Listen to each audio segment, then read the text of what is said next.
জম্মু কাশ্মীরে অভিযান চালিয়ে লস্কর-ই তৈয়বার ৩ সদস্যকে হত্যার দাবি করেছে ভারতীয় সেনাবাহিনী।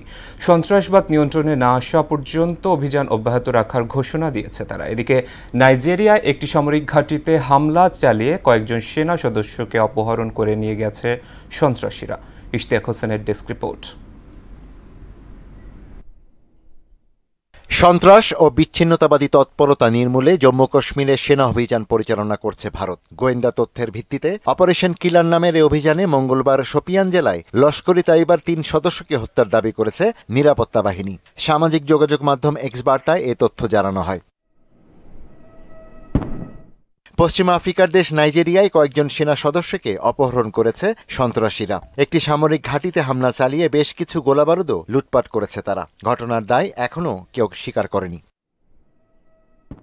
৪ দিনের মধ্যপ্রাচ্য সফরের অংশ হিসেবে সৌদি আরব পৌঁছেছেন মার্কিন প্রেসিডেন্ট ডোনাল্ড ট্রাম্প। প্রথমে একটি ব্যবসায়ী প্রতিনিধি দল নিয়ে রিয়াদে সৌদি মার্কিন বিনিয়োগ ফোরামে অংশ নেবেন তিনি। এরপর বুধবার কাতার এবং বৃহস্পতিবার সফর করবেন সংযুক্ত আরব আমিরাত। বড় অঙ্কের নতুন বিনিয়োগ নিশ্চিত করতে এবারের মধ্যপ্রাচ্য সফরের মূল উদ্দেশ্য বলে জানিয়েছে আন্তর্জাতিক বিভিন্ন গণমাধ্যম।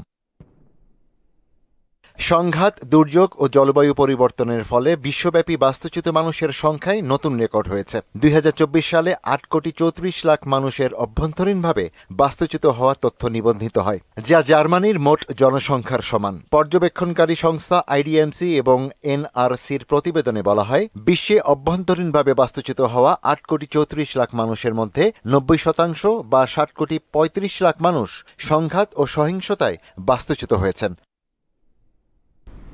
ইশতিয়াক হোসেন, মোহনা সংবাদ।